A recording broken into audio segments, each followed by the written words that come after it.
Alors tout d'abord, merci à Martine pour ce bel ouvrage. Moi, je l'ai lu avec beaucoup de joie, en fait, parce que c'est vraiment une réflexion qui est profonde et qui est vibrante, qui est optimiste, comme son nom le dit. Et c'est vrai que l'actualité ne nous donne pas toujours l'impression qu'on peut avoir foi en l'être humain, foi en notre avenir, qu'on peut faire un bon usage justement de cette liberté, un usage responsable, qui est ce que vous appelez aussi dans cet ouvrage. En fait, cet ouvrage présente, à partir des événements de mai 68, toute une réflexion en fait, sur cet appel profond à la liberté de l'être humain, mais aussi sur ce qu'est devenu cet appel au cours des 50 ans en fait, qui ont suivi mai 68. Et puis, présente aussi toute une série de réflexions philosophiques qui touchent plusieurs domaines d'institutions sociales, que ce soit l'éducation, la politique, l'économie, la religion, etc. Donc on voit vraiment en filigrane beaucoup de domaines qui sont concernés finalement à partir du même questionnement. Et puis il y a aussi des témoignages de vie personnelle que j'ai trouvé très intéressants parce qu'en fin de compte, comme vous le dites dans votre ouvrage, la liberté vous colle à la peau, ne serait-ce que par le nom, Martine Libertino, que vous aimez beaucoup. Oui, et on comprend je confirme. à travers cet ouvrage en fait, pourquoi la liberté est aussi constitutive en fait, de votre parcours de vie. Donc ce sera aussi intéressant d'avoir des témoignages là autour. Donc on va aborder plusieurs des questions essentielles en fait, qui sont traitées dans le livre. Mais avant, peut-être, pour celles et ceux qui ne connaissent pas Martine Libertino, je vais juste vous présenter en quelques mots. Et puis avant encore, je vous précise peut-être juste donc, que vous pouvez poser des questions à tout moment, vous pouvez interrompre la discussion ou évoquer. Peut-être, je vous rappelle, vous demande d'éteindre vos téléphones portables avant le début. Et puis à la fin aussi, on aura le temps encore d'échanger avec vous, de discuter. Martine Libertino dédicacera son ouvrage et aussi ses ouvrages précédents. Et puis vous trouverez une série d'informations aussi sur l'association du Champ Libertino. Donc peut-être pour celles et ceux qui ne la connaissent pas, Martine est écrivain tout d'abord. En fait, vous êtes établie en Suisse depuis 68 en fait. Eh oui, l'année de voilà. En 68. Voilà pourquoi mai 68 est aussi important dans la vie de Martine Libertino.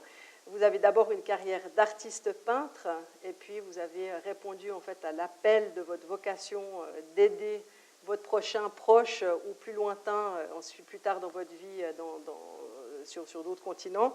Et puis petit à petit, vous avez donné des consultations thérapeutiques et petit à petit, plutôt élaboré votre propre philosophie et enseigné votre propre philosophie que vous enseignez maintenant à Genève, en Haïti, en RDC, par une formation de médiateur pour la paix.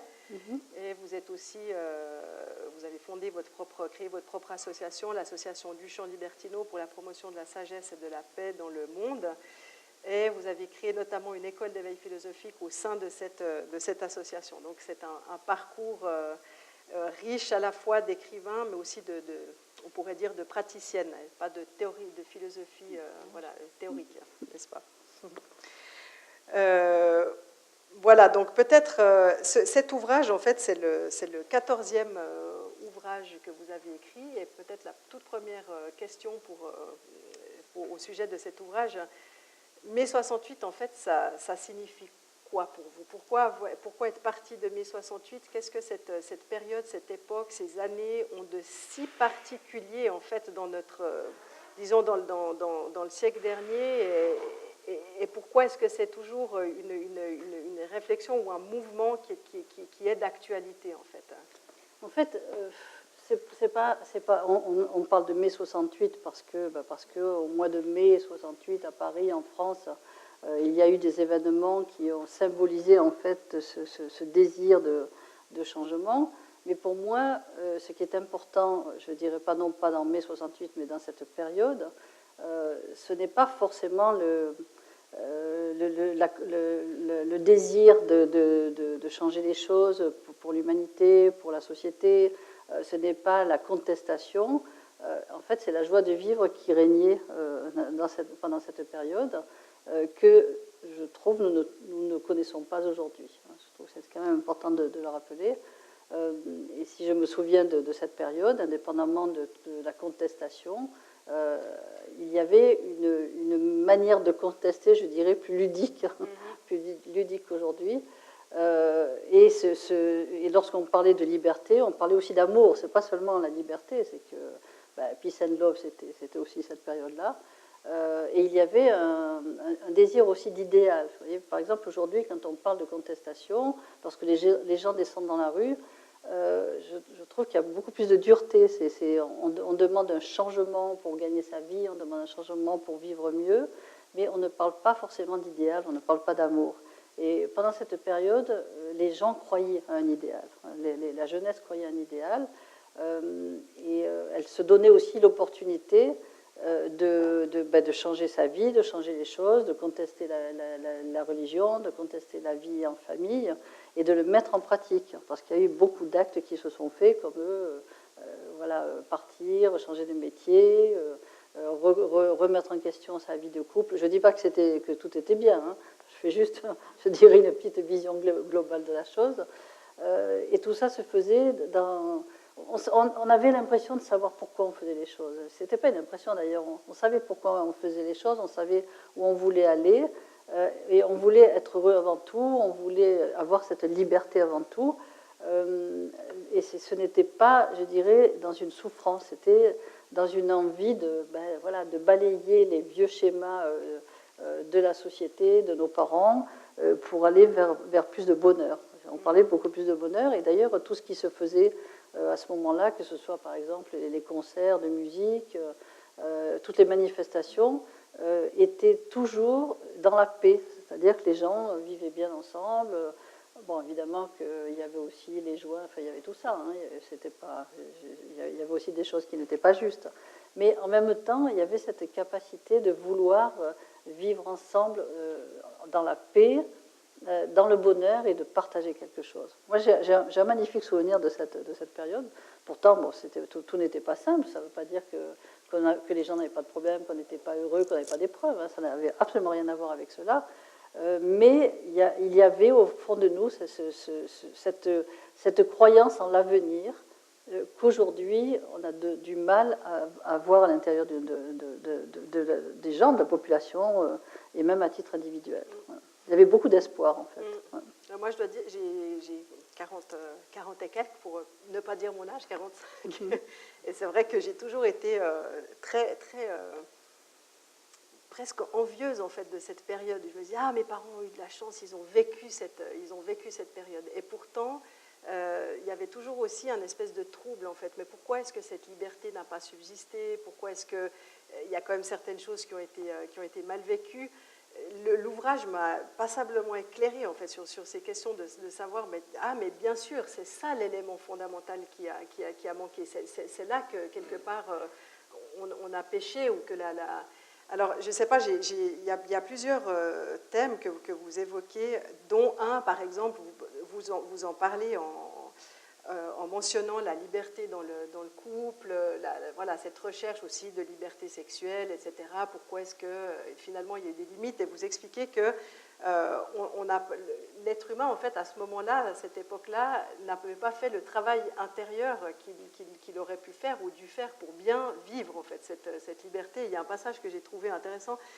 Mai 68 ne fera disparaître ni la jalousie, ni l'instinct possessif, ni la dépendance affective normale. Changer de point de vue et vouloir supprimer les conventions sont des évolutions nécessaires. Cependant, nier le travail indispensable permettant de se libérer des problèmes émotionnels qui les ont fait naître équivaut à se voiler la face. C'est ainsi que nous créons les contraires, etc. Je trouve ça intéressant. Est-ce que vous pouvez le développer un peu? En fait, il faut comprendre dans quel contexte nous étions. Pourquoi cette période est arrivée? C'est parce que nos parents ont vécu, eux, une période complètement opposée dans leur vie. C'est-à-dire qu'il y avait beaucoup de conventions. Par exemple, un jeune n'avait pas le droit de vivre en ménage. L'homosexualité était rejetée. Il fallait faire un métier comme les parents le demandaient. On vivait vraiment dans des conventions. Et à un moment donné, je crois que ce qu'il faut comprendre, c'est que ce besoin de liberté n'est pas venu des gens. Hein.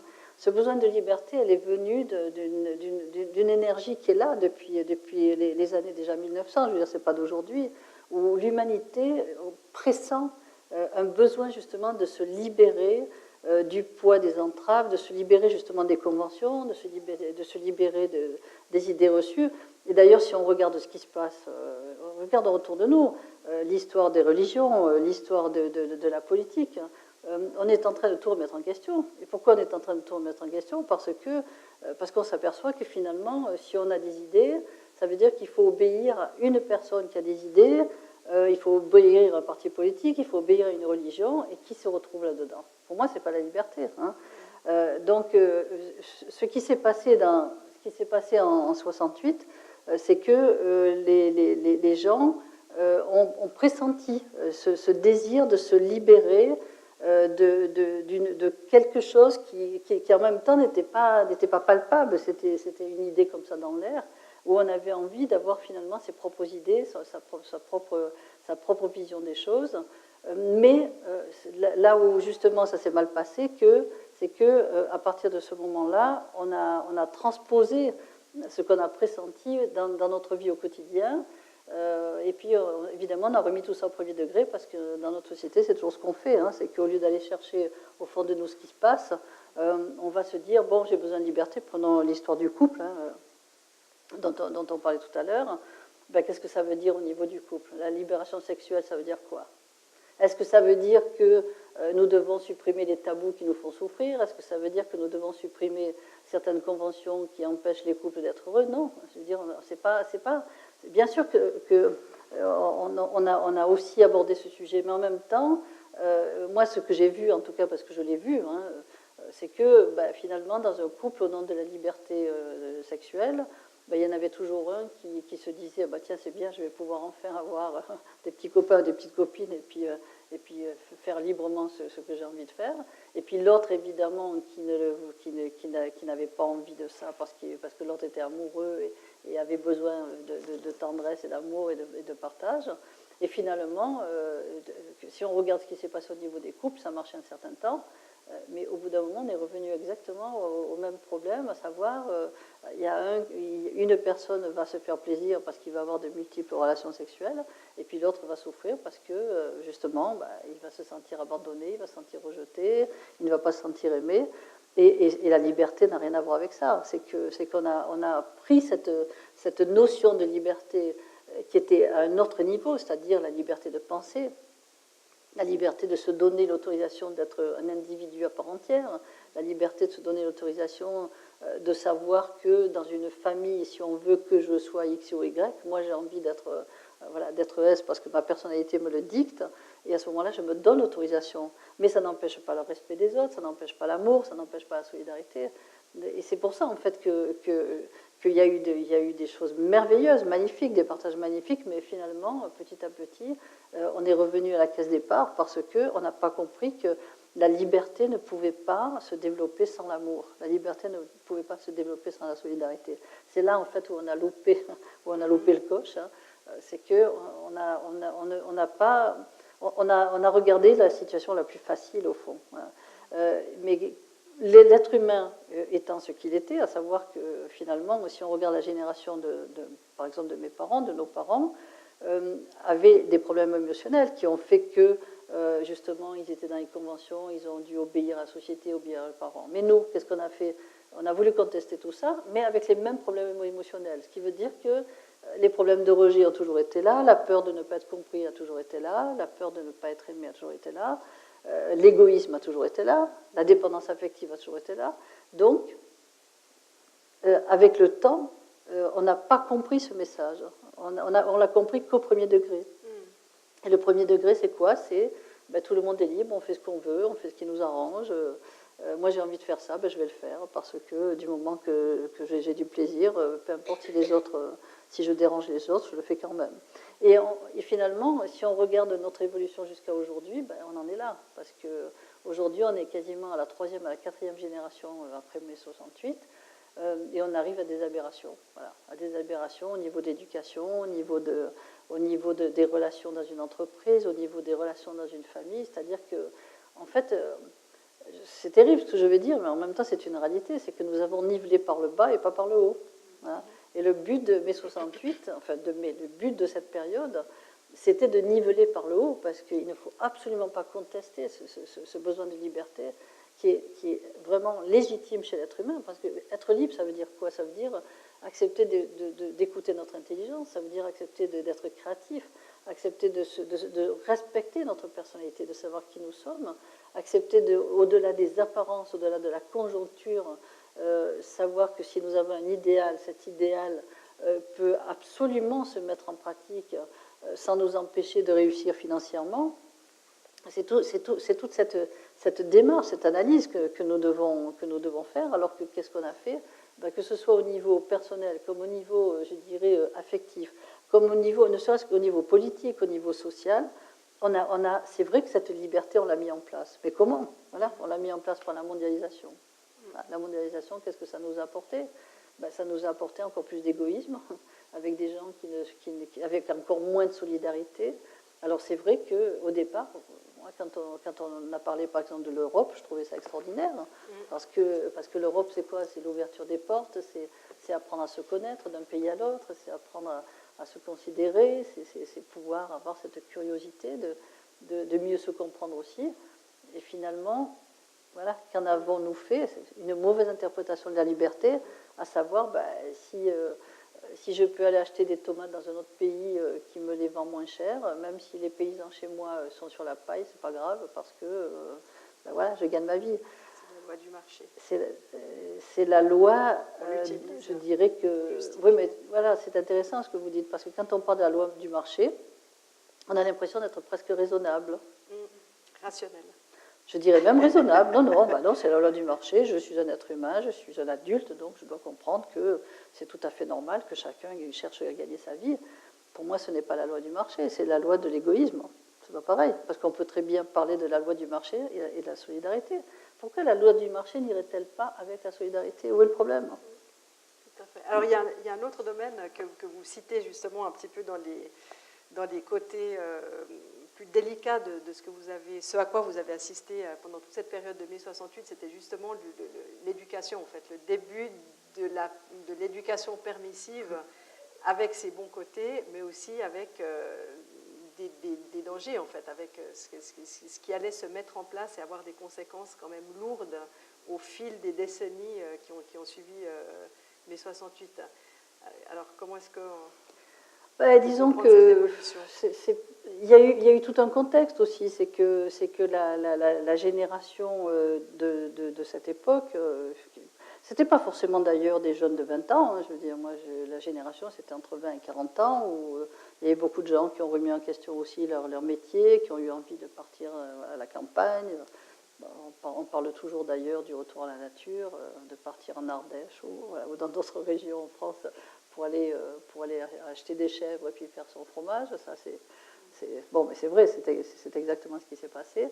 Il y a ceux qui partaient à Katmandou aussi parce qu'ils avaient envie d'acheter du hache meilleur marché aussi et d'en avoir à foison. Il y avait en fait tout ce contexte. Bon. Et ce contexte, c'était nous voulons à tout prix être heureux.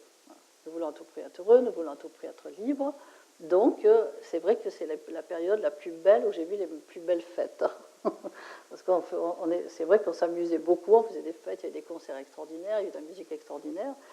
Mais en même temps, on est allé trop loin, dans ce sens que la génération d'avant était brimée parce qu'il fallait obéir, parce qu'on n'avait pas le droit de sortir, parce qu'on n'avait pas le droit d'avoir des relations sexuelles, etc. Et du jour au lendemain, je vois puisque j'ai assisté à tout ça, du jour au lendemain, je vois une génération de parents qui effectivement fait des fêtes, mais qui oublie qu'il y a des enfants qui vont à l'école le lendemain matin et qui passent une soirée à écouter de la musique, à fumer du hache avec des enfants au milieu, qui participent à tout ça dans une joyeuse folie.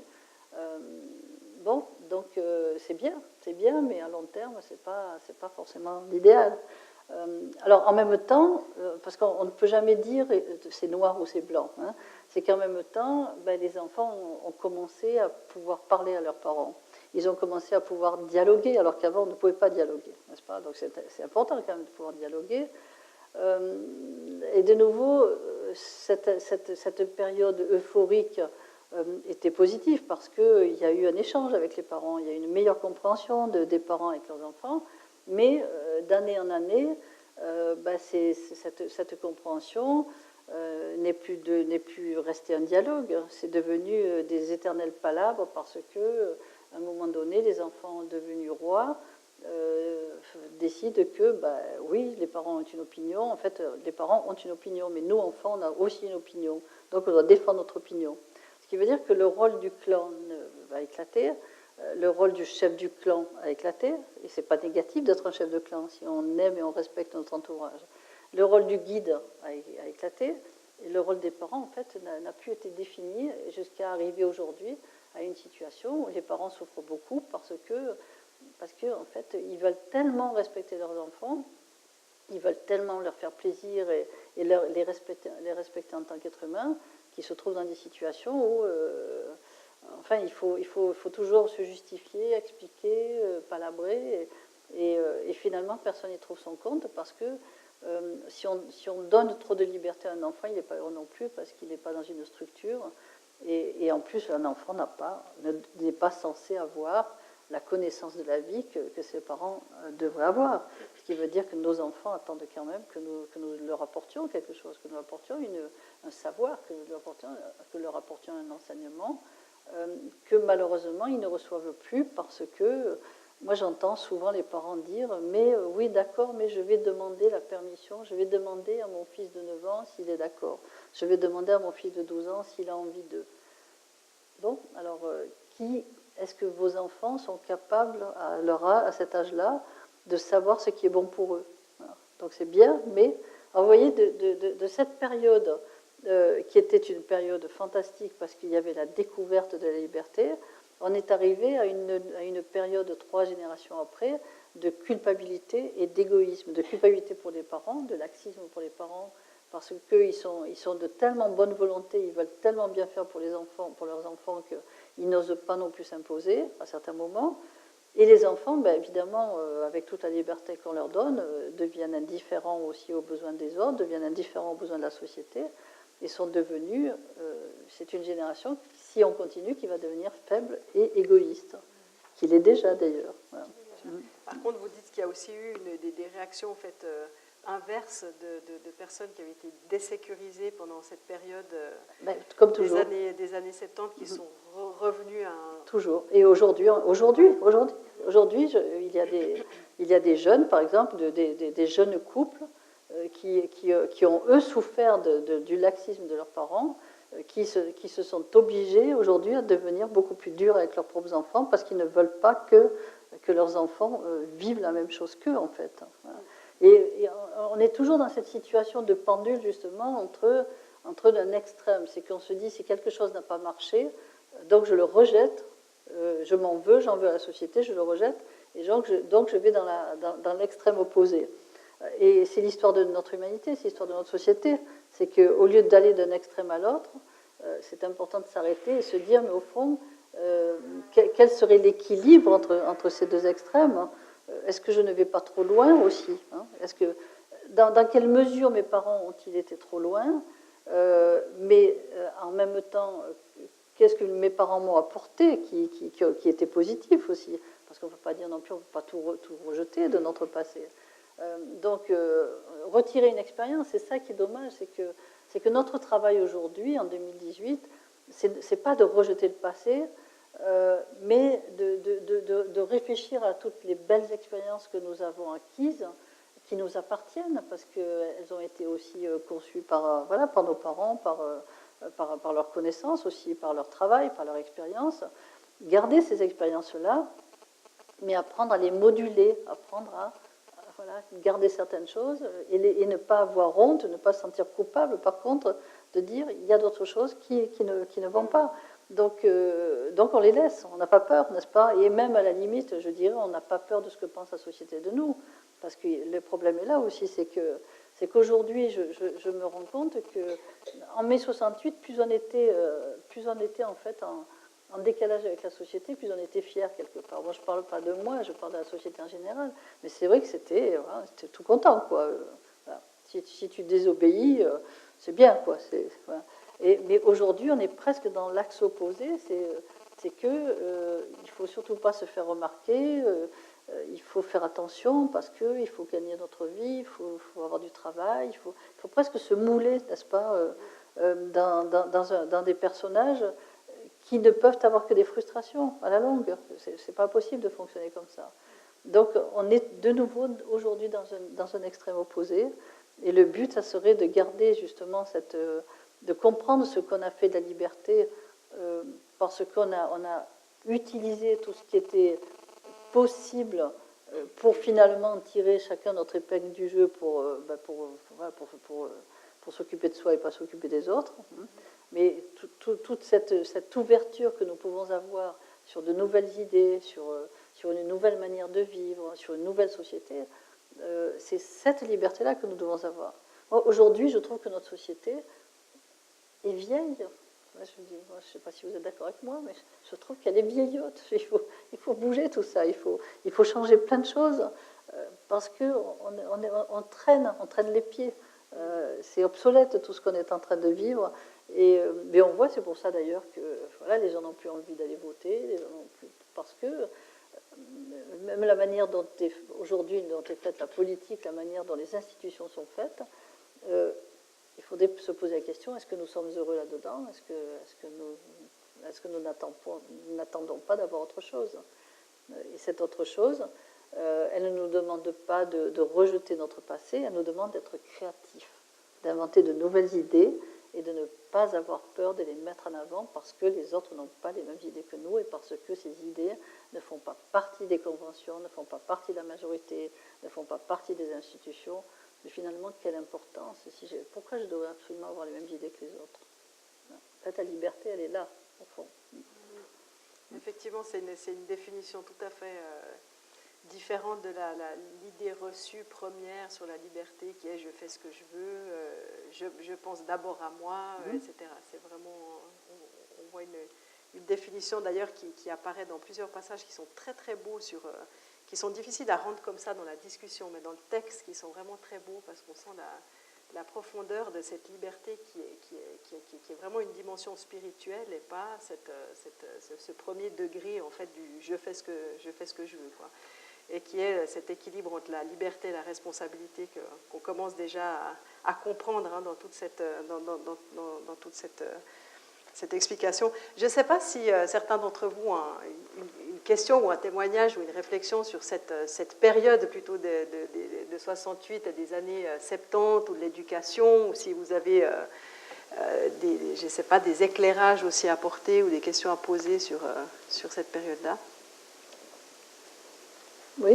Alors, moi, la première, je suis en train de réfléchir à partir de ce que Martine disait. En 68, j'avais 17 ans. Ça nous avait beaucoup marqué puisqu'on a organisé, encouragé par ce qui s'est passé en France, on a organisé la première grève dans l'histoire des curés, on s'est fait renvoyer à la maison, etc. Je ne vais pas revenir là-dessus. Mais la question que je me posais, je me disais, ok, mai 68, Jean-Paul Sartre, Simone de Beauvoir, etc. J'essayais de savoir dans quelle mesure est-ce que ce mouvement très fort, même si politiquement ça a débouché un peu plus tard sur la démission de De Gaulle parce qu'il n'a pas accepté qu'on remette en cause son leadership, je me dis, mais est-ce qu'il y a eu des penseurs, j'essaie de me rappeler à cette époque, quels sont les penseurs qui ont tiré des leçons de ça, qui ont développé une nouvelle pensée, que ce soit sur le plan philosophique ou bien même sur le plan spirituel ou religieux, je ne trouve pas. Est-ce que tu pourrais nous éclairer là-dessus? En fait, si on pense à toutes ces personnes, à tous ces philosophes qui ont lancé ce mouvement et... Excuse-moi, les musiciens, par contre, oui, il y a eu des chants. Ah, ça, pour moi, c'est... Pour moi, c'est le monde qui évolue, je trouve, le plus rapidement, c'est le monde de la musique, je trouve.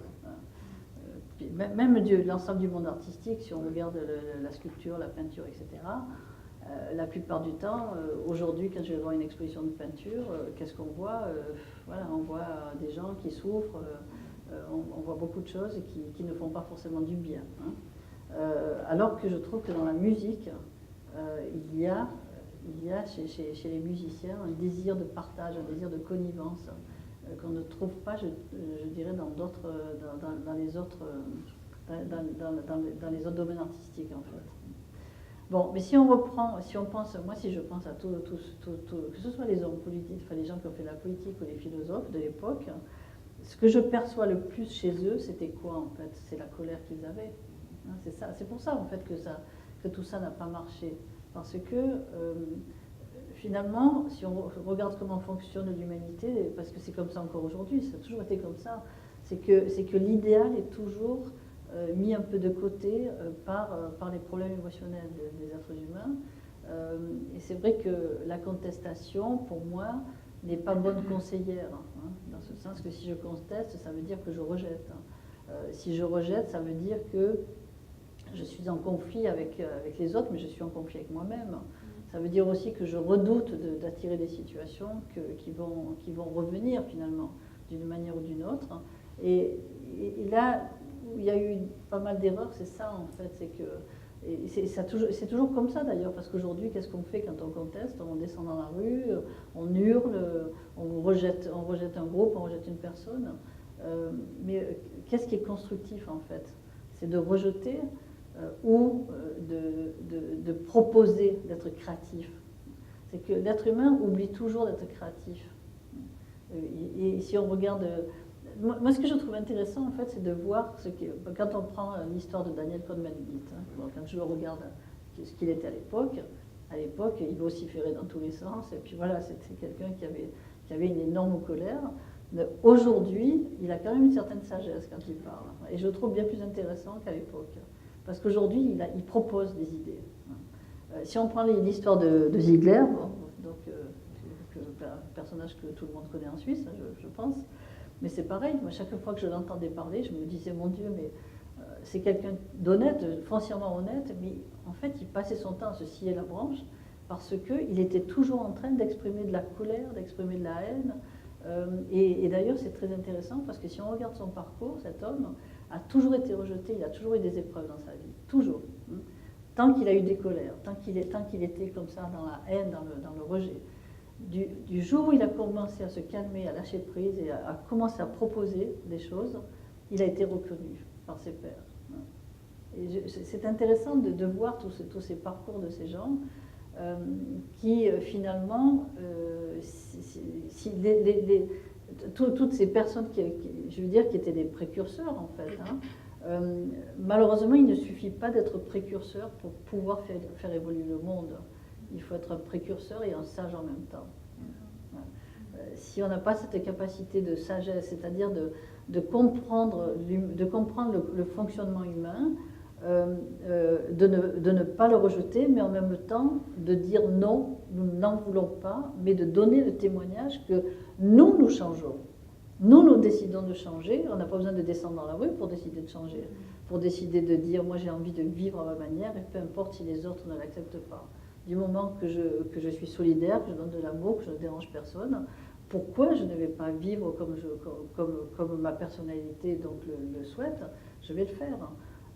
Pour moi, c'est la seule, entre guillemets, j'utilise ce mot, mais je n'y crois pas, mais c'est la seule contestation, je dirais, constructive et possible, c'est de se dire que je fonctionne de cette manière parce que j'ai une personnalité, parce que j'ai un besoin, ou la société a un besoin, mais au lieu de descendre dans la rue, changeons notre attitude, notre manière de voir les choses, et n'attendons pas qu'on nous donne la permission, parce que c'est ça le problème de l'être humain. C'est que il y a des précurseurs qui arrivent, des précurseurs qui aussi, par leurs problèmes émotionnels, vont nous donner un message. Mais le message est mal donné, il est mal reçu. Alors évidemment qu'on va me dire, et à juste raison, que quand même il y a des lois à la suite de ça qui sont arrivées, je veux dire, il y a eu plus de libération de la femme, etc., etc. Mais avec combien de souffrances aussi. Donc même un précurseur n'est pas à l'abri de ces problèmes émotionnels. Et ceux qui ont évolué en devenant je dirais, plus sage en acceptant le fonctionnement de l'humanité et en devenant des personnes qui proposent des idées. Ce sont pour moi ceux qui ont évolué le mieux et qui peuvent aujourd'hui apporter quelque chose. Est-ce que j'ai répondu? Oui, merci.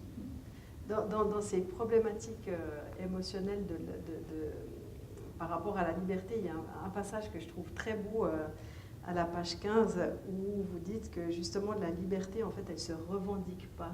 Vous écrivez, j'ai compris très vite que cette liberté ne se revendiquait pas, elle existe en nous comme un souffle de vie. Oui. Et je trouve ça très beau parce qu'en fait, on voit, bon ça c'est vraiment un témoignage par rapport à votre vie, d'aller librement j'allais librement vers un monde qui me ressemblait, que je n'ai jamais eu besoin de défendre car je savais que rien ni personne ne pourrait m'y soustraire. Oui.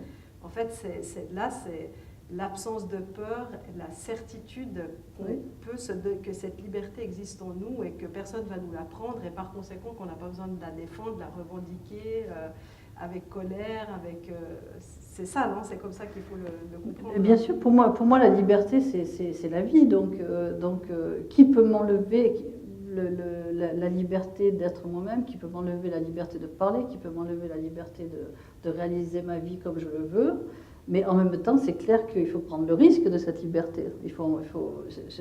Parce que là aussi, souvent, c'est cette interprétation qui est nocive. C'est qu'on va dire oui, je veux être libre, mais je ne veux pas prendre de risque. Je veux être libre, mais je veux être à l'abri de tout, je veux gagner ma vie correctement, etc. etc. Mais est-ce que ces questions sont utiles finalement? Pour moi, ce ne sont pas des sujets qui sont les plus importants. Au fond, qu'est-ce qu'on attend de la vie? Est-ce que tous les matins on se lève en décidant que nous voulons nous réaliser et se lever en étant heureux parce que je sais que toute la journée je vais faire ce que j'aime et rien ne peut m'en empêcher parce que je ne veux pas justement faire autre chose. Voilà. Et à ce moment-là, je ne vais pas me poser des questions. Oui, mais si je fais ça, je vais prendre des risques et il va m'arriver ça, etc., etc. Mais qu'est-ce qui peut m'arriver? Je veux dire, de toute façon, une personne qui n'est pas libre, qui est frustrée parce qu'elle n'est pas heureuse, je ne pense pas qu'il lui arrive des belles choses. Donc finalement, il faut se poser la question, où sommes-nous gagnants en se levant tous les matins, en étant frustrés, en étant mal dans notre peau, et en engueulant tout le monde dans la journée parce qu'on est mal dans notre peau, évidemment qu'on a le retour, n'est-ce pas? En faisant mal notre travail parce qu'on ne l'aime pas, en étant désagréable avec des gens qui nous entourent parce qu'on les laisse nous faire du mal, en même temps on n'ose pas leur dire. Et en fait, c'est tout ça, la liberté, c'est tout un état d'esprit, c'est une manière d'être, n'est-ce pas? Ou alors décider que finalement, voilà, j'avance, je prends le risque d'être moi-même. Et puis si ça ne marche pas, je verrai bien. Mais tant que je n'ai pas la preuve, pourquoi je m'arrêterai d'avancer? En fait, c'est tout simple. Donc en fait, c'est cette attitude quelque part de peur, de prendre le risque d'être libre, qui fait qu'on blâme toujours, ou que l'être humain trouve toujours à blâmer le système, la société, l'employeur, voilà, le voisin de palier, etc. etc. en fait. Mais moi, je ne me suis jamais occupée du système, je ne me suis jamais occupée de la société, puisque j'ai toujours décidé que je faisais mon bonhomme de chemin et ma vie, donc la société, elle accepte, c'est bien, elle n'accepte pas, c'est bien aussi. Mais voilà. Si on se fait l'avocat du diable et qu'on écoute toutes les peurs, on peut en avoir, oui, mais comment gagner ma vie, oui, mais comment ne pas être mis au banc de la société, etc. C'est là aussi où on rejoint ce que vous disiez tout à l'heure, sur si on a peur justement d'assumer cette liberté, alors on va attirer aussi toute une série d'obstacles pour l'assumer en étant heureux, en fait. C'est ça le... En fait, finalement, c'est tout simple. Hein. Quelle est ma priorité? C'est ça. Voilà. Je veux dire, je pense que toutes les personnes qui sont ici et dans toute la société, chaque personne se lève le matin en sachant ce qui est le plus important pour elle. Voilà. Alors donc, c'est clair que si le plus important pour moi, c'est de m'acheter une belle voiture, voilà, et puis de réussir comme ça parce que je vais plus vite que quelqu'un d'autre, pourquoi pas? Voilà. Je prends la liberté de fonctionner de cette manière-là. Mais pourquoi ne pas s'imaginer qu'une personne qui a un idéal ne pourrait pas prendre la même liberté, parce que ça nous paraît tellement simple de se dire on va gagner plus d'argent, on va pouvoir s'acheter notre voiture. Et encore c'est mieux parce qu'on peut la payer à tempérament. Bon. notre idéal aussi, on peut le payer à tempérament. Je ne vois pas pourquoi ça serait si compliqué finalement, n'est-ce pas? C'est qu'on se met des barrières qui n'existent pas. Dans ce sens que une personne qui a un idéal et qui veut être libre va peut-être mettre un peu plus de temps qu'une autre à réussir, par exemple, sa carrière, à réussir sa vie. Pourquoi? C'est tout simple hein, aussi.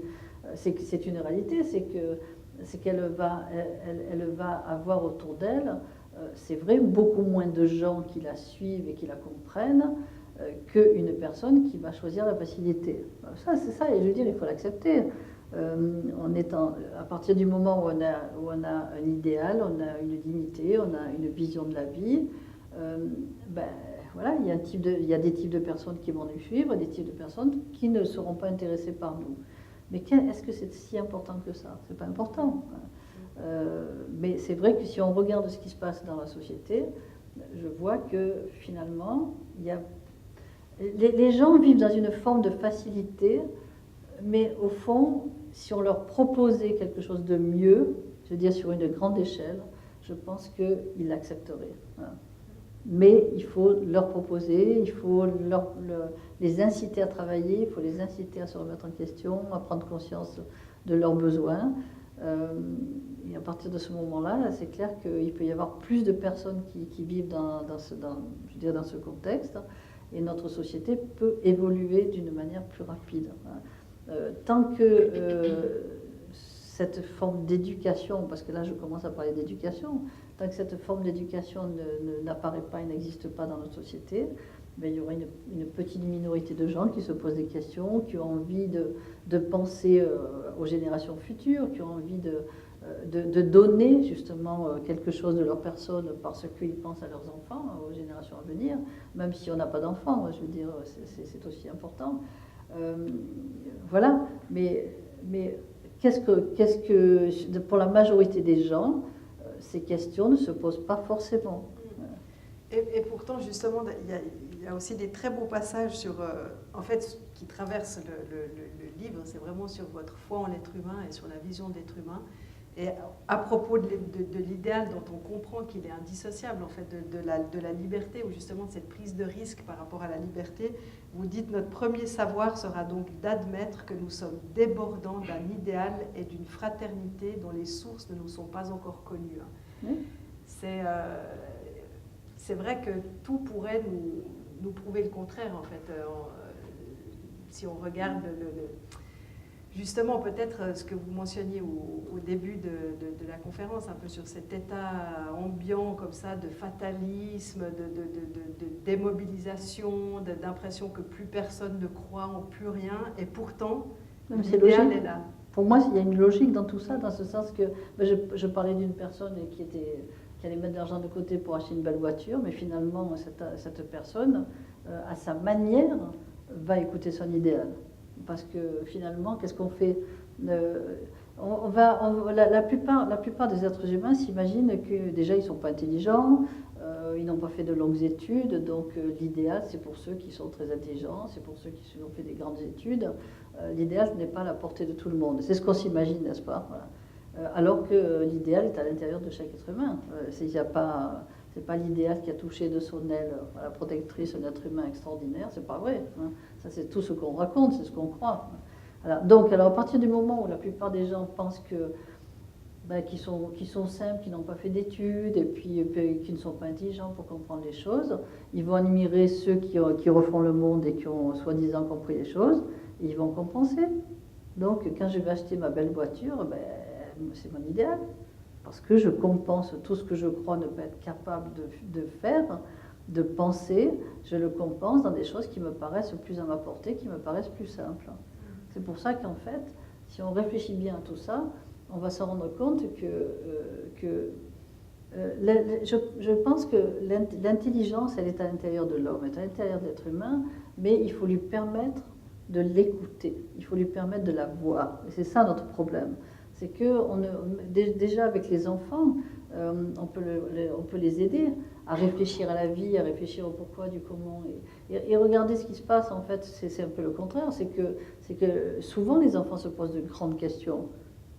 Combien d'enfants se posent des questions sur la vie, sur la mort, sur tout ça, ce sont des sujets qui ne leur sont pas inconnus. Et la plupart du temps, les parents sont démunis parce qu'ils ont l'impression qu'ils ne sont pas intelligents pour répondre à leurs questions. Voilà. Alors qu'en fait, ils le sont. Mais si je n'ai pas fait de grandes études, c'est que je ne suis pas intelligent. Donc on confond l'intellectualisme et la capacité d'aller puiser à l'intérieur de son être ce que nous savons tous par notre intelligence et aussi par notre cœur, par notre capacité d'écouter notre ressenti, d'écouter notre intuition. Donc, pour moi, il n'existe aucune personne sur Terre qui n'a pas d'idéal. Mais il faut lui apprendre à savoir ce que c'est, il faut lui apprendre à découvrir cet idéal, il faut lui apprendre aussi qu'il doit s'aimer assez pour se donner l'autorisation de l'écouter. On doit lui apprendre aussi qu'il doit assez faire confiance en la vie et à ceux qui sont autour de lui pour partager cet idéal avec lui, parce que la plupart du temps, ils n'y croient pas, ils se méfient, parce que les êtres humains se méfient les uns des autres. Et il faut lui permettre aussi de mettre en pratique cet idéal au quotidien dans sa vie de tous les jours.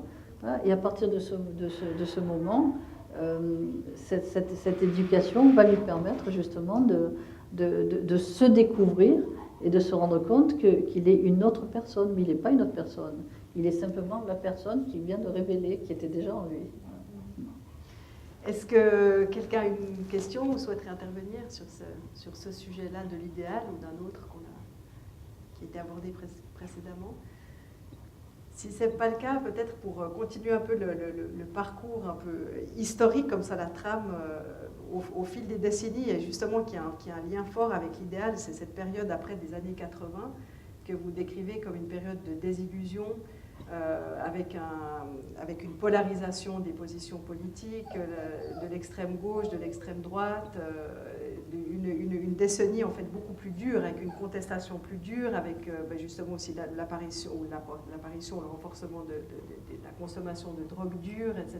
Donc c'est vraiment une décennie qui a une toute autre saveur et qui culmine un petit peu avec cet événement historique de la chute du mur de Berlin, où vous dites, on prend conscience en fait de ce qu'est une société avec des individus privés de liberté, mais au lieu d'apprendre de l'histoire quel était le ciment qui a manqué en fait à ces sociétés, à ces régimes-là, on a eu tendance à justement ne pas apprendre et puis à balayer un régime politique pour le remplacer par un autre. Et, voilà, choses qui sont apparues et que vous décrivez beaucoup de fois dans l'histoire, en fait, où on a placé tous nos espoirs dans un régime, dans un système politique qui ne fonctionne pas, on balaye, on recommence, et en fait on passe d'un extrême à l'autre sans apprendre en fait de l'histoire. Parce que justement l'être humain n'a pas changé entre-temps, c'est qu'on a revendiqué des choses, on a vécu d'une manière différente, c'est vrai,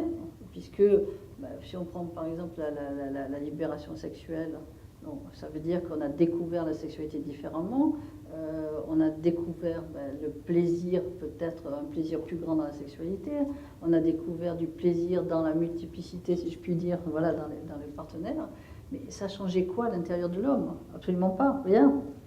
C'est ça le problème de notre société, c'est qu'à un moment donné, on a beaucoup d'espoir en un changement, une nouvelle manière de vivre, et on se retrouve 10 ans après avec les mêmes difficultés de se comprendre, les mêmes difficultés de s'aimer, avec les mêmes problèmes de rejet, les mêmes difficultés, si on prend dans le cadre familial, mai 68 n'a pas réconcilié les gens dans une famille, pas du tout. Ça a fait que voilà, j'ai pris une liberté.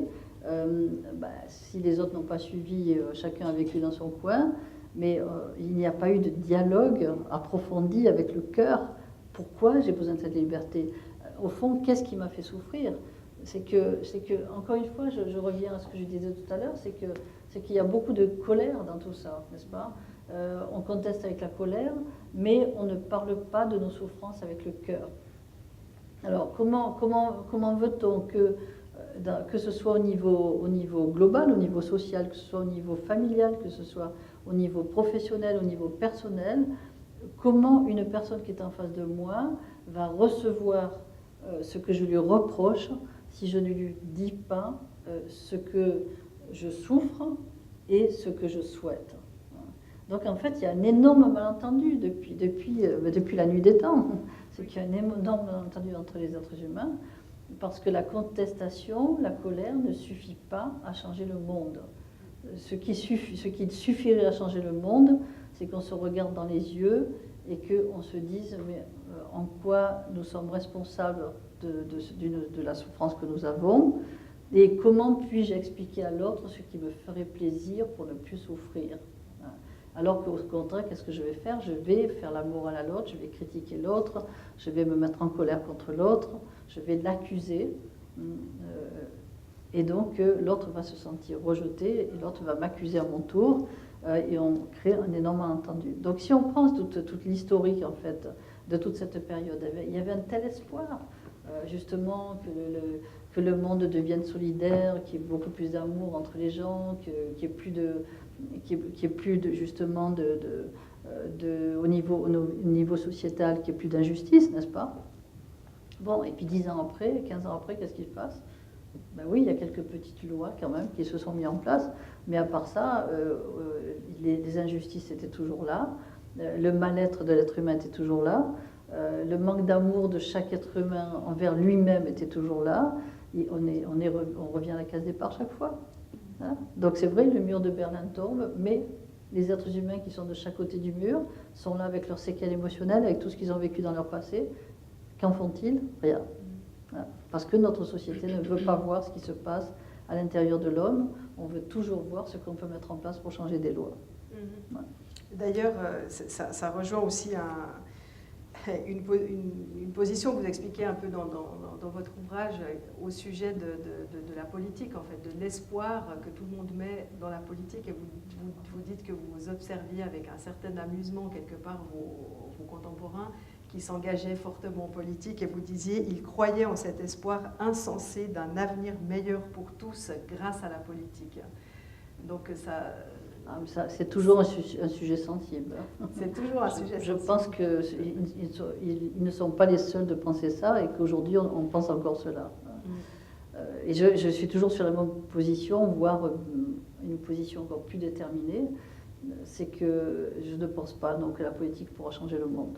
Parce que la politique est faite par des êtres humains, tout simplement.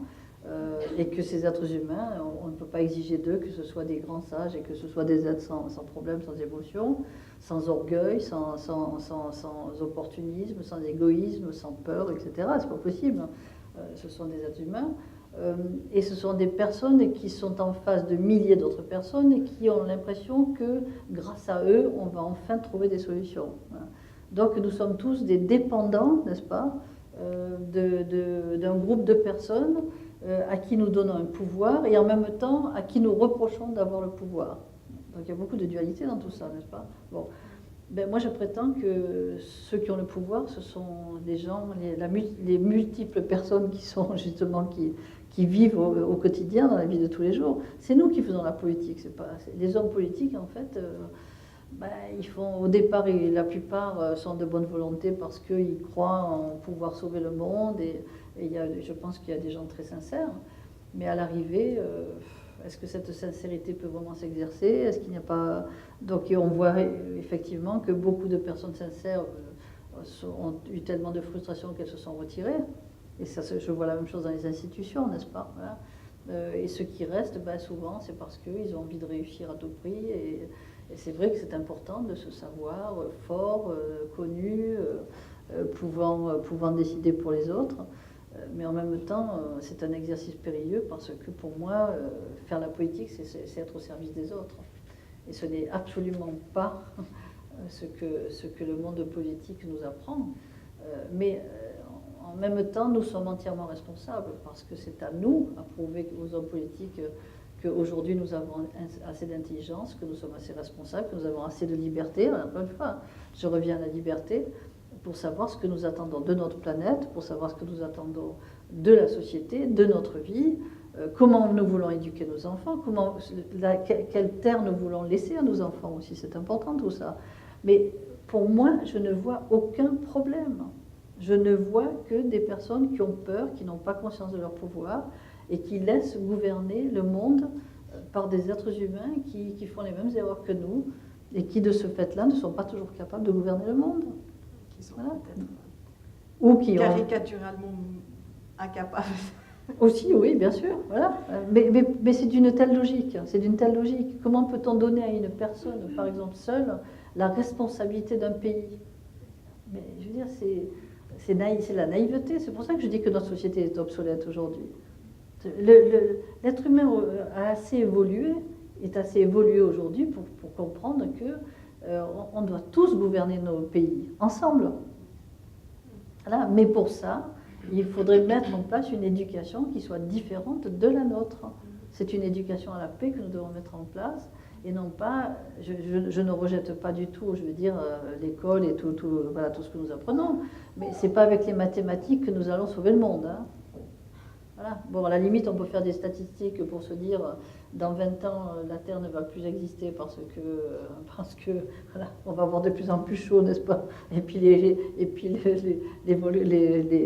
donc les glaciers vont fondre, et puis on n'aura plus rien à manger, on n'aura plus d'eau, etc., etc. Mais de nouveau, ça nous sert à quoi tout ça? De faire des statistiques? Ça nous fait peur. Et puis on se dit, bon, de toute façon, c'est fichu, alors autant profiter. Voilà. Autant profiter, aller partir un week-end à droite à gauche. Voilà, et puis ma foi, tant pis, après moi le déluge. Ben non, c'est pas ça. C'est nous qui pouvons changer les choses. C'est pas les gouvernements, ils nous suivront le jour où on décidera d'agir. D'où l'importance de l'éducation, justement. Et de la liberté. Et de la liberté. Et de se sentir libre. Parce qu'une personne qui ne se sent pas libre est une personne qui ne va pas être déterminée à agir, est une personne qui ne va pas avoir l'impression, avoir même la certitude qu'elle a le pouvoir de faire quelque chose. Et elle va toujours se dire comme justification, mais moi tout seul je ne peux rien faire. Mais tu n'es pas seul, tu es un être humain au milieu de milliards d'êtres humains. Si ce milliard d'êtres humains décide comme toi de faire quelque chose pour le monde, voilà, seulement est-ce qu'on a envie d'être lâche, est-ce qu'on a envie d'être opportuniste, et c'est ça aussi. Il faut quand même comprendre que, encore une fois, la liberté demande de prendre des risques, mais pour moi, ce ne sont pas des risques, mais c'est notre peur qui nous fait imaginer qu'on prend des risques, n'est-ce pas? Bon, mais si je me dis, bah, tant pis, je vais prendre des risques pour le plaisir de vivre sur une terre dont je suis fière, ben pourquoi pas aussi, voilà. Et cette liberté ne va pas sans la responsabilité. Mais on ne peut pas demander aux êtres humains aujourd'hui, on ne peut pas demander aux gens de tout comprendre. Bon sang, je veux dire, voilà, l'intelligence, elle est en nous, mais il faut la révéler, il faut l'exploiter quelque part. Voilà. Et nous ne l'exploitons pas assez. Elle doit commencer à être exploitée chez l'enfant déjà à l'école, déjà à la maternelle. Comment lui permettre de réfléchir, de savoir pourquoi il est sur Terre, comment il vit, comment il se sent dans sa famille, quelle est la solidarité pour lui, qu'est-ce que c'est vivre au milieu d'une famille. Est-ce qu'il est juste là pour exploiter l'amour de ses parents et se faire nourrir, voilà, et plus tard rejeter ses parents, mais accepter quand même d'être entretenu, ou alors vraiment participer à la vie sur Terre, parce que même si je suis un enfant, je suis avant tout un être humain, et cet être humain, il a sa place au milieu des adultes dans la société. C'est ça surtout, c'est se rendre compte de cette force, de cette intelligence que nous avons. L'être humain, pour moi, est magnifique. Seulement, il faudrait que lui s'en rende compte. Ça, là, je ne peux rien faire, moi, toute seule. Alors, à quoi doit ressembler une éducation qui montre à l'être humain à quel point il est magnifique, qui lui donne le mode d'emploi, en fait, de son... L'éducation, elle doit ressembler avant tout, justement, non pas à une éducation qui dit aux enfants, grâce à votre mémoire, parce qu'en fait c'est ça, je dirais, l'éducation que nous faisons aujourd'hui, c'est d'exploiter notre mémoire, d'exploiter notre intellect, d'apprendre des connaissances pour pouvoir justement ensuite dans la société, grâce à ces connaissances, se développer, gagner sa vie, etc. Bon, c'est bien, hein, moi je ne suis pas contre, mais finalement on laisse en friche tout ce que nous sommes à l'intérieur de nous, c'est-à-dire que l'être humain arrive à l'âge de 20 ans, il vit à l'intérieur d'un étranger, il ne se connaît pas, voilà, qui il est, qu'est-ce qu'il fait, où il va, bon, il n'en sait rien. Il y a de quoi avoir peur d'ailleurs, hein. C'est vrai que moi j'aurais peur comme ça, hein. C'est que finalement, on est face à un inconnu, on ne sait pas ce qui va se passer, on ne sait pas quand je vais mourir, quand je vais être malade, si je vais réussir ma vie, si je vais être amoureux, si je vais être aimé, on ne sait rien de tout ça. Et dans cette vision des choses, en fait, on ne se connaît pas, on s'oublie complètement, on ne sait pas qui on est. Donc quel plaisir peut-on avoir à se regarder, quel plaisir peut-on avoir à se développer dans une société où on a l'impression d'être ballotté au milieu de la tempête, d'être en danger tout le temps, perpétuellement. Donc la première éducation que nous devons donner aux adultes et aux enfants, c'est de se rendre compte de tout ce qu'ils ont à l'intérieur d'eux-mêmes, qui doit se développer au même titre qu'un métier. C'est-à-dire qu'en fait, tout ce que nous avons su exploiter dans le monde matériel, dans le monde technologique, dans le monde scientifique, je veux dire, on a fait des choses merveilleuses. Mais pourquoi on ne fait pas la même chose à l'intérieur de nous? C'est ça, c'est que d'un côté, tout ce qui est extérieur à notre vie, on a créé des choses magnifiques et extraordinaires, et on voit à quel point l'humanité évolue. D'ailleurs, on évolue tellement technologiquement, etc., c'est qu'on n'arrive même plus à assumer, on n'arrive plus à maîtriser, on est complètement dépassé par nos propres créations. Mais pourquoi, justement, il faut se poser la question, pourquoi on est dépassé par nos propres créations technologiques, etc. Mais parce qu'on n'est pas complet quelque part. C'est qu'on n'a pas cultivé à l'intérieur de nous une connaissance assez grande pour savoir ce qui est bon pour l'humanité, ce qui est bon pour moi à titre individuel, ce qui est bon pour mes enfants, ce qui pourrait me mettre en danger, n'est-ce pas? Ce qui veut dire que je dois prendre soin de moi dans chaque chose que je vais créer technologiquement, dans chaque chose que je vais créer scientifiquement, etc. Je devrais me poser une question d'éthique. Ce que je suis en train de créer, est-ce que je suis capable aujourd'hui de l'assumer? Est-ce que je vais être capable de l'assumer demain? Est-ce que c'est bon à long terme pour l'humanité? C'est une question qu'on ne va pas se poser. Pourquoi? Parce qu'on a tellement d'orgueil. Oh, j'ai inventé quelque chose, je suis tellement fière de moi. Oui, ok, d'accord, mais ça va servir à qui, quand, comment, pourquoi? Qu'est-ce qu'on va en faire à long terme? Est-ce que ça va être positif pour nous? Voilà. Et finalement, si on regarde comment on crée nos sociétés, mais des bêtises pareilles, on ne les fait pas. Parce que quand on veut créer une société, qu'est-ce qu'on va faire? Ben, on va faire peut-être, on va se réfléchir. Voilà, qu'est-ce qui est bon, qu'est-ce qui n'est pas bon, qu'est-ce qu'on va devoir développer, qu'est-ce qu'on va devoir laisser de côté, quelles sont les priorités. De ce point de vue-là, on sait très bien faire tout ça, n'est-ce pas? Parce qu'on nous l'apprend, c'est tellement normal, n'est-ce pas? Voilà. Par contre, au niveau de notre personnalité, de notre vécu intérieur, du fonctionnement de l'humanité sur un plan plus global, parce que là je parle de l'homme, il faut parler de chaque pays, il faut parler de chaque institution, etc. Il y a un inconscient individuel, il y a un inconscient collectif, il y a l'inconscient de la planète. Ça veut dire qu'il va falloir se pencher sur ce que nous sommes en exploitant toutes les qualités qui sont en nous pour justement faire un choix, parce qu'en fait il faut faire un choix. Je veux dire, tant qu'on ne fait pas un choix, ça ne marchera pas. Hein. Et le choix que nous devons faire, est-ce que nous voulons la paix? Mais il ne faut pas s'imaginer que vouloir la paix, c'est décider de ne pas faire la guerre. Ça aussi, c'est obsolète. Je veux dire, quelque part, c'est ridicule. Si on veut la paix, il faut se mettre dans une situation où il ne nous arrive pas, justement, des événements où nous sommes tellement mal et frustrés que nous sommes en conflit perpétuel avec nous-mêmes, avec les autres. Et c'est tout ce processus intérieur qui fait que nous arrivons à la guerre. Et la guerre, on la commence dans notre famille, ensuite dans notre entreprise, et ensuite dans notre pays. Donc, il ne faut pas supprimer la guerre. Il ne faut ni croire à la guerre en se disant l'homme a toujours fait la guerre, donc de toute façon il peut continuer, et il continuera toujours. Ni se dire mais on veut la paix, donc on va aller descendre dans la rue pour aller justement contester, etc., etc. C'est pas comme ça qu'il faut faire la paix. Pour faire la paix, c'est accepter de se mettre en paix avec soi-même, accepter de se mettre en paix avec les autres. Et ça s'éduque, c'est de l'éducation, et ça s'apprend à l'école au même titre qu'apprendre le 1 plus 2 égale 2, etc., etc. C'est aussi simple que ça. Alors, je veux dire, ça paraît simple à tout le monde d'aller à l'école et puis d'apprendre le calcul, d'apprendre le français, d'apprendre une langue, etc. Mais par contre, ça ne paraît pas simple de regarder à l'intérieur de soi et d'apprendre comment je marche. Qu'est-ce qui se passe?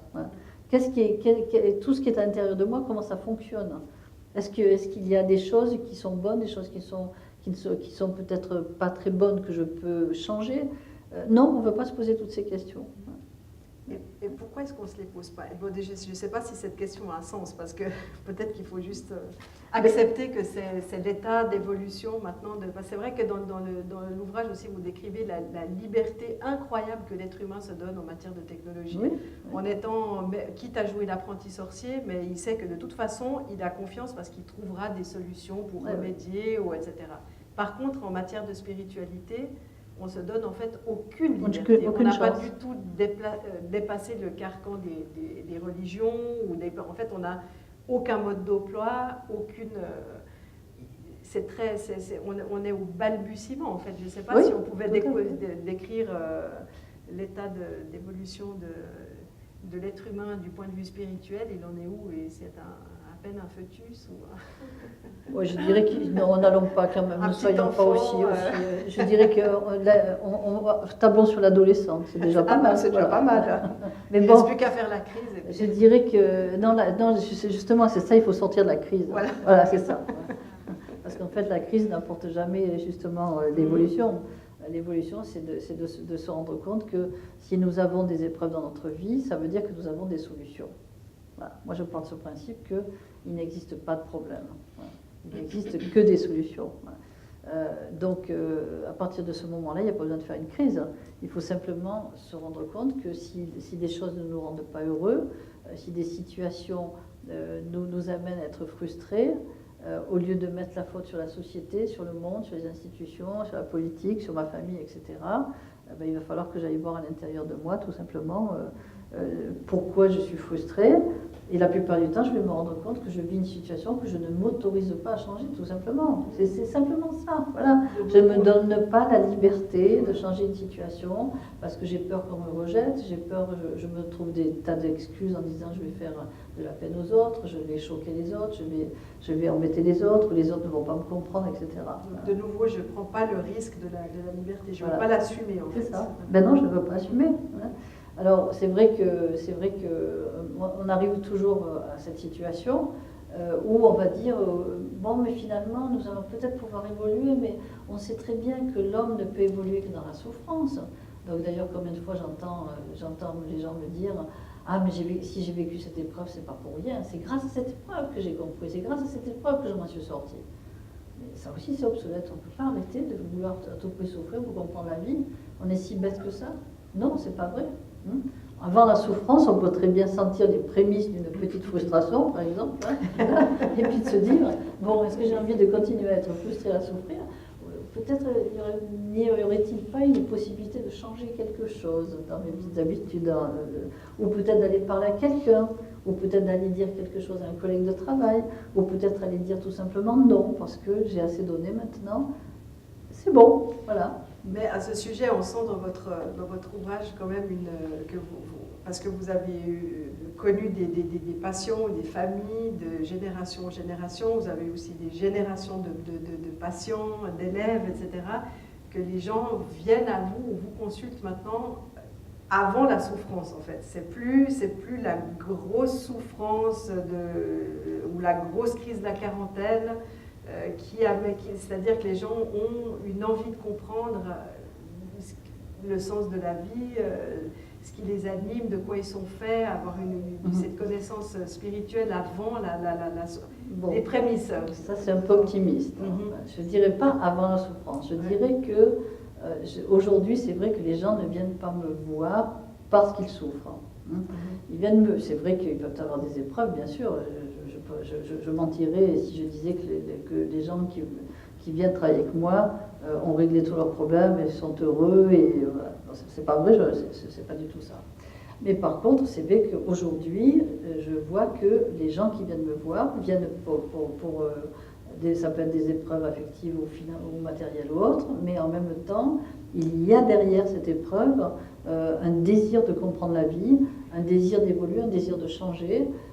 Qui va même au-delà, je dirais, de leurs difficultés, parce que les gens commencent à se dire, mais au fond, si je souffre, c'est qu'il y a quelque chose qui ne va pas chez moi, c'est qu'il y a un petit problème, il y a un problème, il y a quelque chose que je ne comprends pas. Et il y a un désir nouveau d'aller vers un mieux-être, d'aller vers une nouvelle société où on arrête de souffrir. C'est vrai que je peux dire tout simplement que les gens en ont marre de souffrir. Voilà. Et tant mieux, c'est tant mieux. Mais moi, le message que j'aimerais donner, c'est qu'il ne faut pas attendre de souffrir pour faire changer les choses. C'est qu'on peut se remettre en question dans le bonheur. C'est ça surtout, c'est qu'on a toujours l'impression que c'est grâce aux souffrances, c'est grâce aux épreuves qu'on va se remettre en question. Ça, c'est une vision de toutes nos expériences passées, de l'expérience de nos parents, de nos grands-parents, etc. Bon, mais on pourrait aujourd'hui se dire, mais est-ce qu'il n'y aurait pas un nouveau chemin? Voilà. Moi, je sais qu'il y a un nouveau chemin, parce que je l'enseigne depuis 30 ans, et je le vois. Donc, je veux dire, en toute humilité, j'ai quand même la preuve que ça marche. Bon. Mais ce nouveau chemin, c'est de comprendre qu'on n'a pas besoin de souffrir pour évoluer.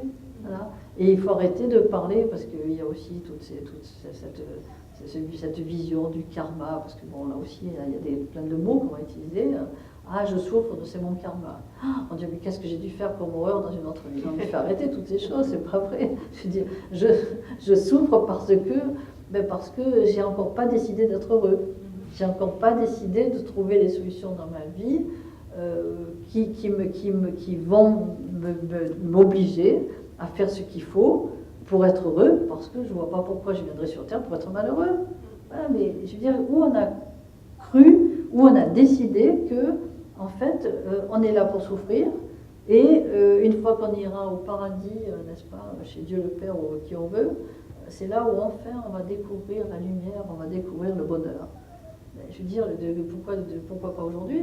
Pourquoi perdre son temps, hein? Voilà. Et de toute façon, si on n'est pas heureux aujourd'hui, on ne sera pas demain.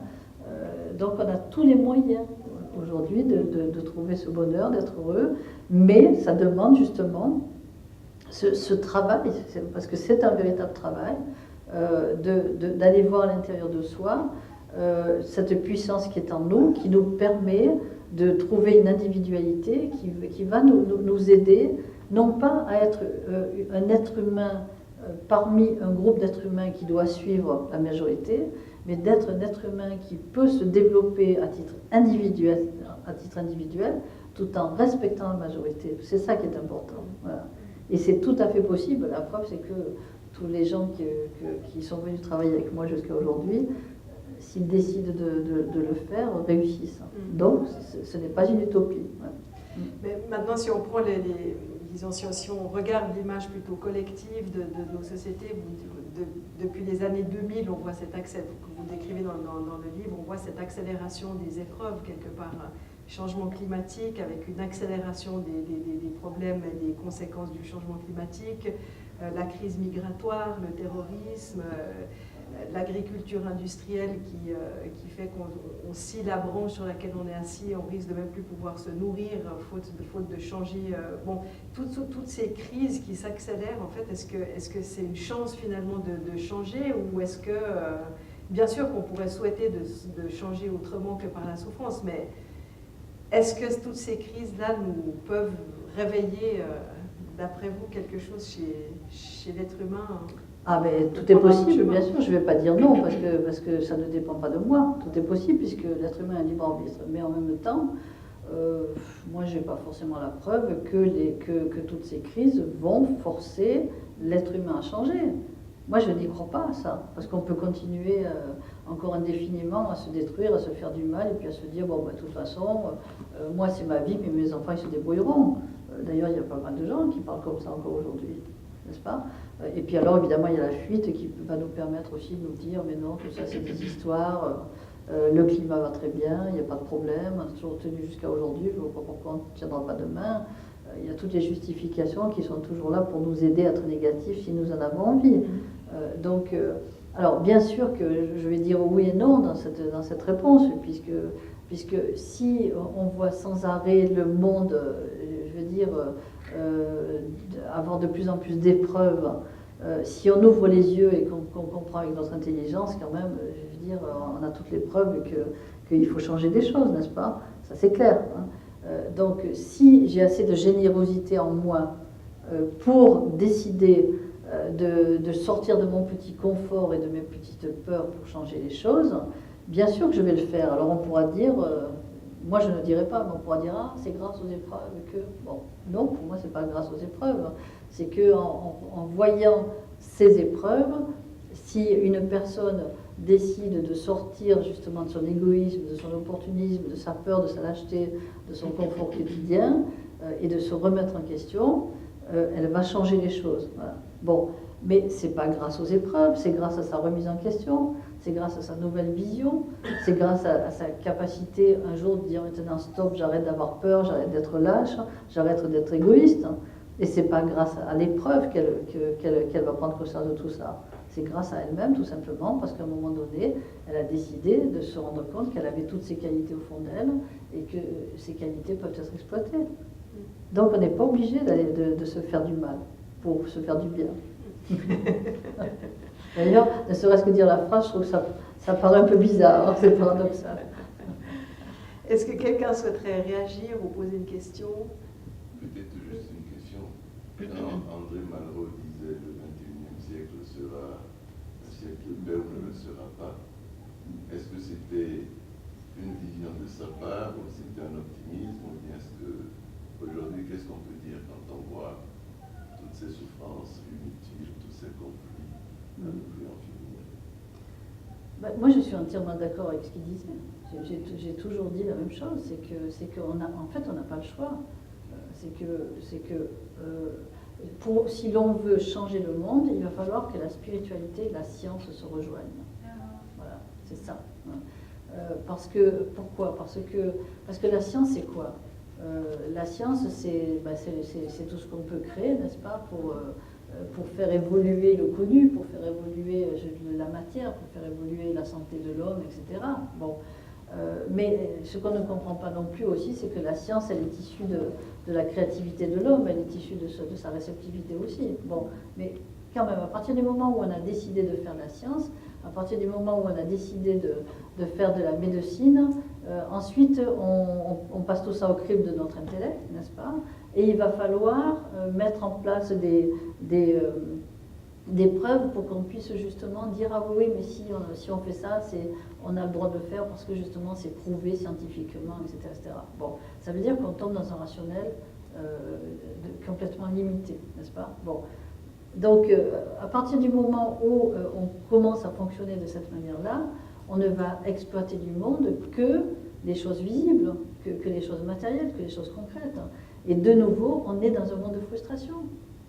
Parce qu'on ne soigne que le visible. On ne va soigner que le corps, on ne va soigner que les choses concrètes. Mais on fait quoi justement de nouveau de l'idéal? On fait quoi de l'amour? On fait quoi des choses, de la spiritualité? Parce que pour moi, la spiritualité, ça n'a rien à voir avec la religion. La spiritualité, c'est la capacité de l'homme à découvrir ce qu'il est à l'intérieur de lui. C'est notre capacité de découvrir au fond l'invisible qui est en nous, n'est-ce pas? Alors, si on ne peut pas faire un lien, une complémentarité entre l'invisible et le visible, c'est-à-dire la science, et l'invisible, c'est-à-dire l'intelligence, c'est-à-dire les capacités de cœur d'une personne, c'est-à-dire tout ce que nous sommes capables de créer à l'intérieur de nous, la créativité que nous pouvons avoir, on va vivre dans un monde bancal. Donc c'est impossible de continuer. Pourquoi? Parce que en fait, c'est le spirituel qui permet à la science de ne pas devenir, justement, de ne pas faire un monde d'apprentis sorciers. C'est le spirituel qui nous protège, en fait. N'est-ce pas? Le spirituel, c'est quoi? Je m'aime, j'aime les autres, j'aime la vie. Bon, donc qu'est-ce que je fais? Lorsque je vais faire une découverte scientifique, ben, je vais me dire, est-ce que c'est conforme à l'amour que je me porte? Est-ce que c'est conforme à l'amour que je porte aux autres? Est-ce que c'est conforme à l'amour que je donne à la vie? N'est-ce pas? Bon. Lorsque je vais faire une découverte médicale, je vais me poser la même question. Est-ce que tout ça est conforme à l'amour que j'ai pour moi, que j'ai pour les autres et que j'ai pour la vie, que j'ai pour la planète? Donc, quel est le gardien du seuil qui nous protège? Ce n'est pas la science, c'est la spiritualité. Voilà. C'est l'amour, c'est ça. Donc, on ne peut pas y échapper. Et si on y échappe, ben, je suis d'accord que le 21e siècle sera avec la spiritualité ou ne sera pas. Je suis entièrement d'accord avec cette vision des choses. On ne peut pas continuer comme ça. En fait, pour moi, nous n'avons pas le choix. Bien sûr qu'on a le choix de se faire du mal ou de se faire du bien. Mais bon, quand même, on pourrait choisir de se faire du bien. Hein. Si on le fait d'une manière libre, n'est-ce pas, puisqu'on est libre. Est-ce qu'il y aurait une autre question ou réaction? Un sujet que vous aimeriez encore aborder dans les minutes qui nous restent? Un grand thème? Disons que, merci, hein, c'est vraiment, moi ça me touche beaucoup tout ce qui est dit là ce soir et ça touche en fait des enseignements, d'une sagesse ancestrale. Je suis passée à travers des enseignements qui viennent de l'Amérique, à travers un enseignement amérindien, qui dit exactement la même chose, qui date de la nuit des temps. Ça remonte à plus de 75 000 ans ces enseignements. Donc. Et en même temps c'est daté parce qu'on a besoin de dater, mais en fait, peu importe. J'avais lu un livre qui s'appelle Les Grands Initiés d'Édouard Chouret, qui en préambule disait ça aussi. C'est la séparation entre la science et la spiritualité qui fait que nous en sommes là où nous en sommes. C'était en 1856 ou 1898, quelque chose comme ça. Et en fait, ma grande question du moment, c'est, ok, finalement, ça fait peut-être 3000 ans, 5000 ans, 10 000 ans qu'on est des êtres à se retrouver à des moments comme ça et à exprimer ça. Parce que j'ai l'impression que c'est pas maintenant, c'est pas le 21e siècle ou le 20e siècle.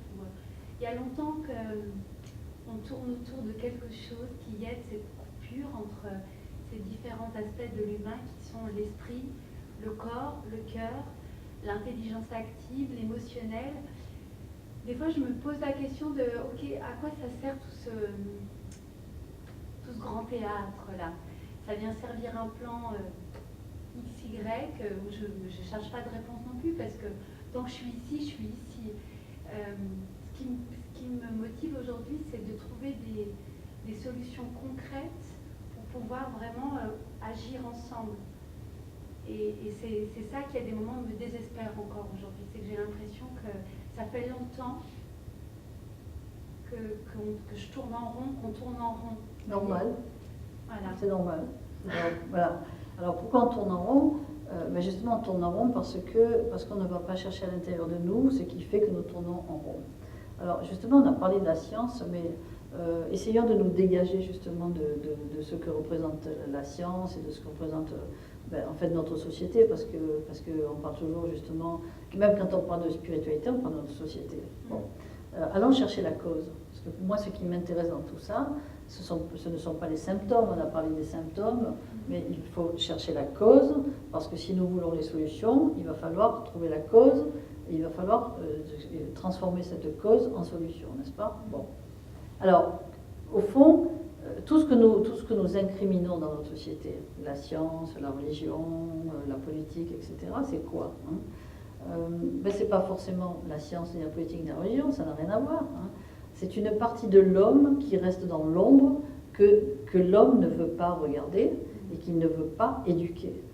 C'est la base de ma philosophie, c'est la base de mon enseignement, à savoir que, bon, c'est vrai clair que ce n'est pas le sujet de ce soir, mais bon, je suis quand même obligée d'en parler parce que c'est fondamental, n'est-ce pas? C'est que nous avons, nous, deux êtres, hein, et nous avons justement l'être spirituel, que j'appelle la conscience dans ma philosophie, et l'être que j'appelle le subconscient, qui sont toutes les programmations émotionnelles avec lesquelles nous venons au monde, nous naissons, n'est-ce pas? Bon. Alors ces programmations émotionnelles, pour moi, elles ne sont pas négatives en soi, dans ce sens qu'il n'y a rien de mauvais pour moi, il n'y a rien de méchant. Mais par contre, comme elles nous font souffrir, tout ce qui fait du mal, pour moi, est négatif. Donc dans ma philosophie, ce qui est négatif, c'est ce qui me fait du mal, ce qui fait du mal aux autres. Donc les problèmes émotionnels, si on va regarder à l'intérieur de soi, même une personne qui ne fait pas de travail sur elle, ou une personne qui ne se pose pas de questions sur le monde et sur la vie, elle verra bien que quand elle se regarde dans la glace et qu'elle se dit « je suis moche le matin », elle se fait du mal, n'est-ce pas? Voilà. Elle va voir aussi que quand elle a peur de ne pas être aimée et qu'elle va critiquer la personne avec qui elle vit en disant « tu t'occupes pas de moi, je te déteste parce que tu ne m'aimes pas et parce que je suis malheureuse à cause de toi », elle va bien voir que de nouveau, elle a mal, ça lui fait du mal. Bon, donc tout ça, c'est ce que j'appelle les programmations émotionnelles. Ces programmations émotionnelles, elles s'étudient, n'est-ce pas? C'est la base de la formation que j'enseigne, à savoir que dans l'humanité, il existe des personnalités très précises, n'est-ce pas? Et ces personnalités-là ont en elles des qualités extraordinaires, mais ces qualités sont interprétées, nous les interprétons avec notre libre arbitre. De nouveau, vous voyez, je parle toujours de liberté. Hein. Ces qualités sont interprétées de telle manière que nous en faisons des difficultés, nous en faisons des émotions, nous en faisons en fait, des attitudes qui nous font du mal et qui font du mal aux autres. Hein. Je vous donne un exemple tout simple, c'est l'amour, n'est-ce pas? C'est que nous avons tous envie d'être aimés, nous avons tous envie d'aimer, mais quand l'amour se transforme en dépendance affective, ça fait mal. Quand l'amour se transforme en possessivité, ça fait mal, n'est-ce pas? Donc notre esprit, notre conscience nous enseigne l'amour. Nous savons ce que c'est qu'aimer au fond de nous. Mais en même temps, par nos peurs, nous transformons l'amour en dépendance affective. Donc en peur d'être rejeté.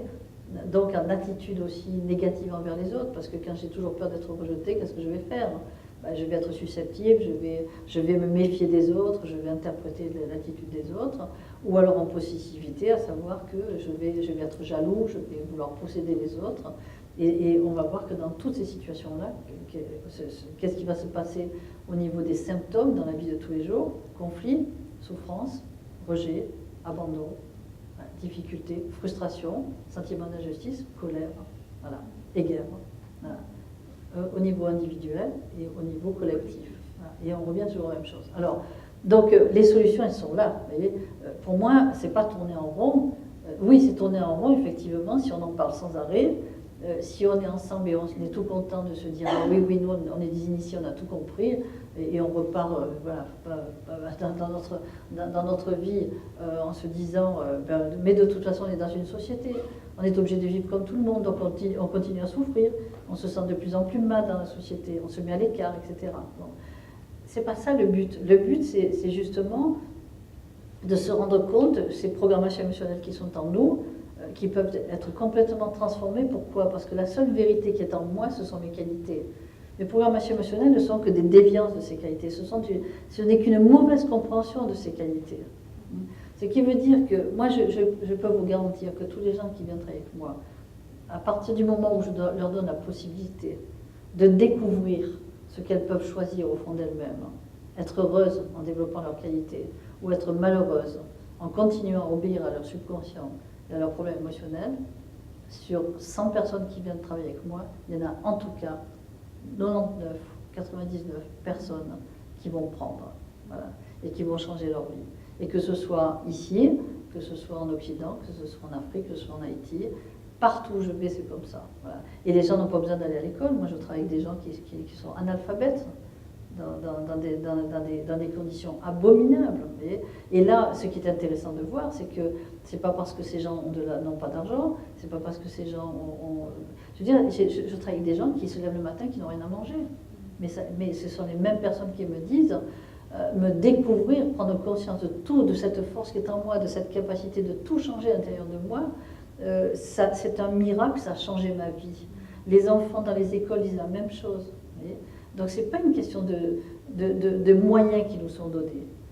C'est pas ça, c'est pas les moyens externes qui vont changer les choses, c'est cette capacité de décider qu'il y a une part de nous que nous devons extirper, que nous devons enlever, non pas parce que c'est notre ennemi, mais c'est simplement, voilà, moi j'appelle ça un enfant éduqué, et enfin, où on décide, comme nos enfants aujourd'hui, de les laisser faire tout ce qu'ils veulent parce qu'ils sont libres, où je décide que maintenant c'est moi qui dirige ce qui est à l'intérieur de moi, et je décide d'être heureuse parce que j'estime que je le mérite, et on a un monde tellement beau autour de nous qu'on n'a aucune raison de se laisser faire en fait par des problèmes émotionnels. Voilà. Alors quand ces problèmes émotionnels deviennent en plus des séquelles émotionnelles, parce que ces séquelles émotionnelles, on peut les vivre au niveau d'un pays qui a vécu des génocides, etc., etc. C'est toute une génération de personnes qui sont marquées justement par des problèmes émotionnels. Mais là aussi, on peut faire un travail extraordinaire. En fait, il y a un énorme espoir si on veut travailler. Mais moi, je n'ai pas de pilule à donner. C'est le travail, ou rien. Voilà. Je pense que c'est une belle conclusion. Merci pour votre question. Donc, il y a toutes les techniques de travail possibles. On peut vraiment... Moi, jamais je ne me permettrai de juger, pas de critiquer, mais de juger une situation si je n'avais pas de solution à donner. On a toutes les solutions. On a. Seulement, voilà, il faut se retrousser les manches et travailler tous ensemble. Oui. Merci beaucoup. Merci de votre équipe. Merci.